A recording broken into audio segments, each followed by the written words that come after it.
मैं हूं कहकशां और आज हम लोग पढ़ने वाले हैं ओशनोग्राफी यानी कि समुद्र विज्ञान। समुद्र विज्ञान में हम लोग क्या पढ़ रहे थे? Currents of the ocean. इसमें हम लोगों ने अटलांटिक महासागर की जलधाराओं या उसके करंट्स के बारे में डिटेल वीडियो बना के मैंने अपलोड कर दिया है। और आज की वीडियो में हम लोग सीखेंगे हिंद महासागर की जलधाराओं के बारे में।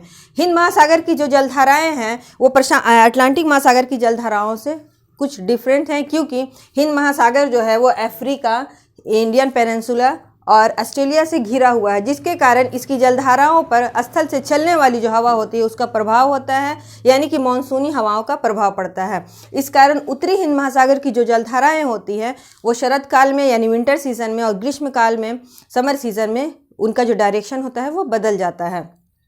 तो जलधाराओं के पढ़ने से पहले कुछ और पॉइंट्स देख लेते हैं। सबसे पहले ये कि जलधाराएं जो होती है वो दो टाइप्स की होती है तापमान के आधार पर। एक होती है वार्म करंट्स यानी कि गर्म जलधारा, दूसरी होती है कोल्ड करंट यानी कि ठंडी जलधारा।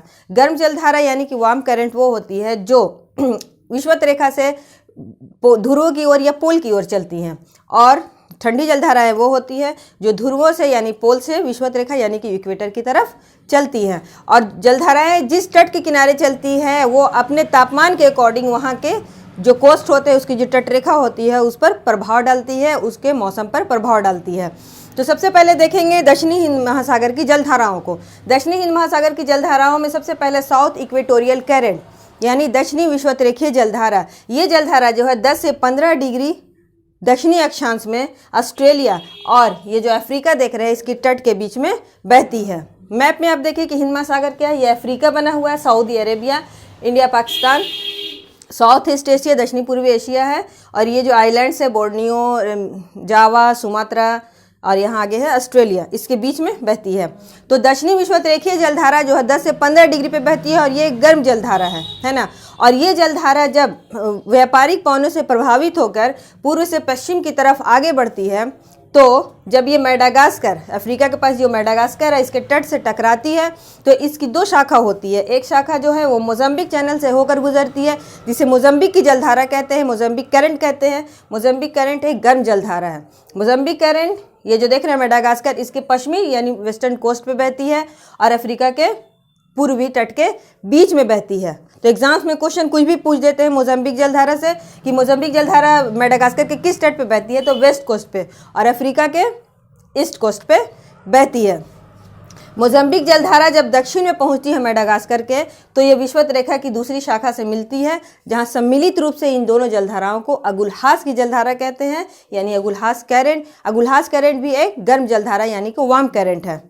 अब इसके बाद देखते हैं वेस्ट विंड ड्रिफ्ट। दक्षिणी हिंद महासागर की जलधाराओं में वेस्ट विंड ड्रिफ्ट जिन्हें पछुआ पवन प्रवाह कहते हैं।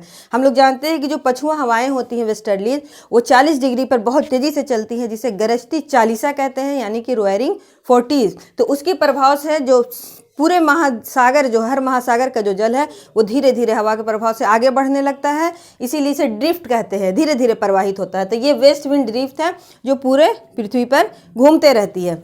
तो वेस्ट विंड ड्रिफ्ट जब ऑस्ट्रेलिया के पश्चिमी तट से टकराता है तो इसकी एक शाखा उत्तर की तरफ मुड़ जाती है ना, और ये क्या कहलाती है? वेस्ट ऑस्ट्रेलियन करंट यानी पश्चिमी ऑस्ट्रेलियाई जलधारा, जो है कि एक ठंडी जलधारा है ना, ये ठंडी जलधारा है।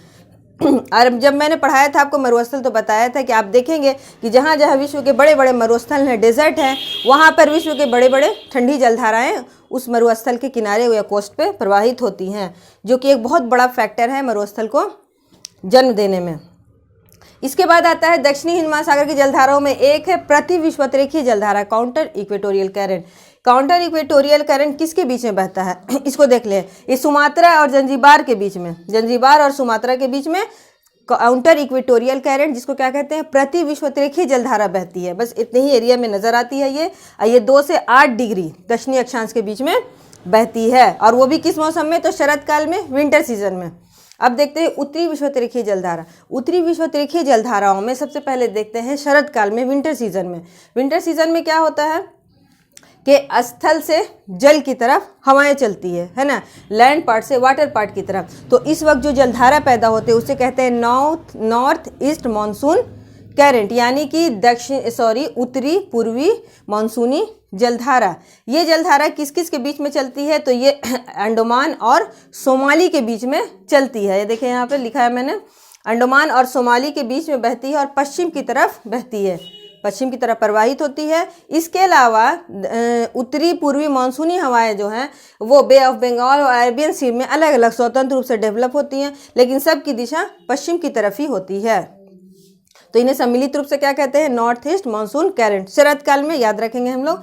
इसके बाद है कि जब ग्रीष्म काल आता है तो ग्रीष्म काल में हवाओं का डायरेक्शन यानी मानसूनी हवाओं का डायरेक्शन बदल जाता है।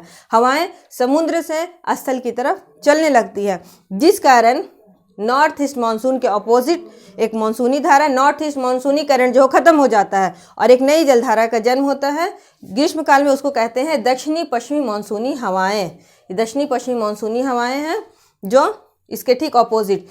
याद रखेंगे कि ग्रीष्म काल में नॉर्थ ईस्ट मानसूनी करंट नज़र नहीं आते, बल्कि साउथ वेस्ट मानसूनी यानी दक्षिणी पश्चिमी मानसूनी हवाओं का आविर्भाव हो जाता है और ये भी एक गर्म जलधारा है।